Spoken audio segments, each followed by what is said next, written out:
Sneaking up on a deer is one of the most exciting and one of the most challenging ways to hunt. There are so many variables to consider when closing the distance on a bedded buck or a feeding doe that the challenge gets exponentially harder the closer you get. There is a very steep learning curve when it comes to sneaking up on deer, but there are some things you can do right off the bat to put more of the odds in your favor. So in this video, we're going to go over 5 beginner spot and stalk tips to help you get more aggressive with your hunting this season. And I am about to sound like a broken record, but the first tip is to play the wind. The point to spot and stalk hunting is to sneak up on the deer, and you definitely can't do that if your scent gets there before you do. Carry a scent indicator with you at all times. Just because you have a predominant wind in one spot doesn't mean it's going to be the same in another. Typically on tops of ridges, you're going to have a pretty linear wind direction, but as you get down into valleys and draws, that wind can swirl a lot. So make sure you are constantly checking where your scent is going. Keep that wind in your face, or at the very least blowing away from where you're headed. And the second tip is to make sure that you have binoculars. Even when you're stalking through some thick wooded areas, binoculars are going to become your best friend. Deer blend in extremely well even while they're moving. So using some binoculars to check for movement or just to check the path ahead of you is going to help you not stumble on deer and blow your chances. Binoculars are also going to help you identify deer that you may or may not want to go after. It would really suck to think that you spend an hour sneaking up on what you think is a mature doe and you find out that it's a button buck. Unless you don't care about that kind of thing, you do you. But it still would be helpful to know what it is you're sneaking up on. And the third tip is to go slow, but not too slow. Your speed is absolutely critical when it comes to having a successful spot and stalk hunt. You go too fast and you could spook everything out of the woods. Go too slow and you may miss your opportunity. Walk quietly and spend as much time standing still and looking around for movement as you do moving. Patience is the key here.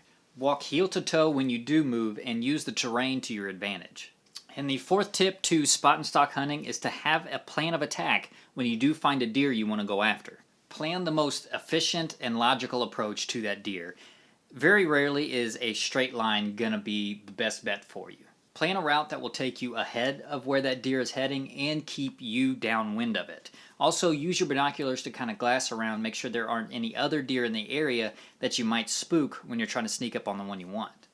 And while it's important to have a plan of attack, you also need to remember to remain flexible.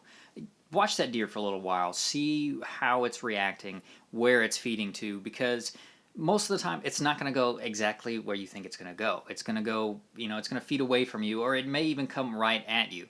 The point is that even though you have a plan of attack, you have to adjust all the time. Very rarely does it work out exactly like you planned it the first time.